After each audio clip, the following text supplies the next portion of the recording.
Hopeful evening to every priceless miracle on the shared planet. Remember, out of a few to possibly millions of spermatozoa on a day of conception, each and every one of us were evidently the one that made it through. I'm glad you're still here. Please continue to persevere. This segment is going to be about covertly abusing anyone, whether it's you feel it's rational to do so or you've evidently habitually misperceived someone and their intentions and you're doing habitual things to harm them or to hurt them. Whatever the reason is, it's not going to truly heal or change what already passed. We all evidently have and still are enduring dynamics, challenges, and traumas that no one is completely aware of and understands on the level of Yahweh, Jah Jehovah above the heavens. Nevertheless, Yahweh evidently knows we can progress and continuously embrace healthy accountability, pair with consistently exploring, discovering, and practice healthier coping mechanisms and habits. We can do all of that, and it can foster mental, emotional, physical, and even spiritual improvements. Now, we have access to many wisdoms, but it's up to us to remain proactive about receiving and applying them. Despite all the support that we may receive at times, or maybe we don't, it's up to us whether we get a substantial amount of support or not to embrace the areas we evidently have the opportunity to continuously improve in and find healthier ways besides the quick fixes to progress and shift past in regards to. For an example, we can choose the more simpler route, or not even the simpler route, the more quick fix engagement in habitual drinking, habitual drugs, whether it's prescribed. We can quickly sabotage someone or habitually steal and lie. We could take the quick route, which fosters, in essence, more problematic internal battles and external battles eventually. Now, there are times when people have habitually lied and stolen and have gotten more opportunities, they have gotten more support, but that doesn't mean that they won't habitually succumb to the consequences that we all do when we habitually foster a certain life or a certain mindset that leads to an evident life, whether that's more hidden or not.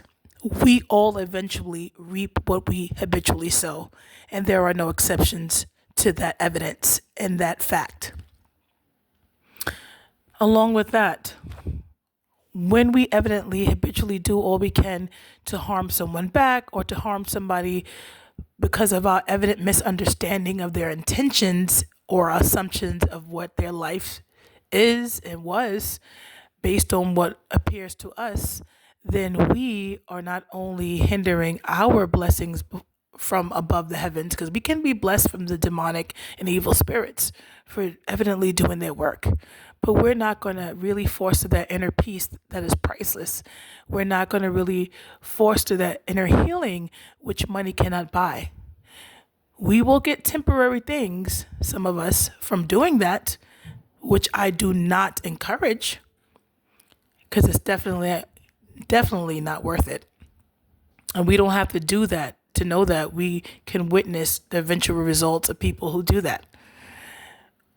When we engage in habitual lying, fabricating, even if we feel insecure, even if we feel like we've been wronged, even if we feel like we deserve something more than someone else, even if we've lost someone in death or someone has cheated on us or we've been succumbed to many acts of injustices, or we just simply are constantly having a battle with mental health issues that make us more inclined to misperceive others and life itself, we are responsible for if we recognize those things in ourselves, for embracing that and really seeking insistence in regards to shifting past that and not allowing it to unhealthily and habitually control us without, pardon me, no matter what support we may receive, it's up to us to acknowledge certain things that we do have control over.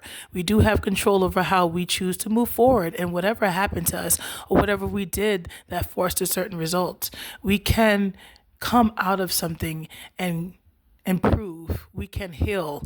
Our body every day that Yahweh graced us in proves that when we hurt ourselves by accident, our body immediately fights to do all it can to proactively restore itself. So we can do the same by engaging in proactive biblical insights, discussions that are insightful and wise and evidently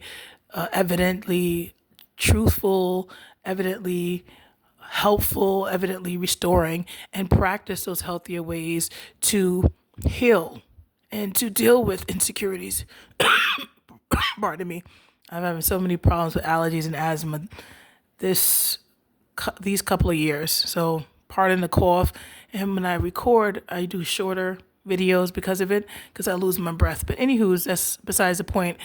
We will not truly bring back anyone that we lost, restore any relationships that were fragmented, heal our heart, make our life truly peaceful innerly, or make ourselves feel truly at peace mentally by doing all we can to covertly harm someone else. And it's really not in our hands to pay people back for what we think they deserve. Vengeance is Yahweh's and not ours. And being that we can't understand even ourselves like Yahweh can, much less someone else, we really wouldn't be the best judge to go and move forward and punishing them. Leave it to Yahweh. Yahweh is not one to be mocked.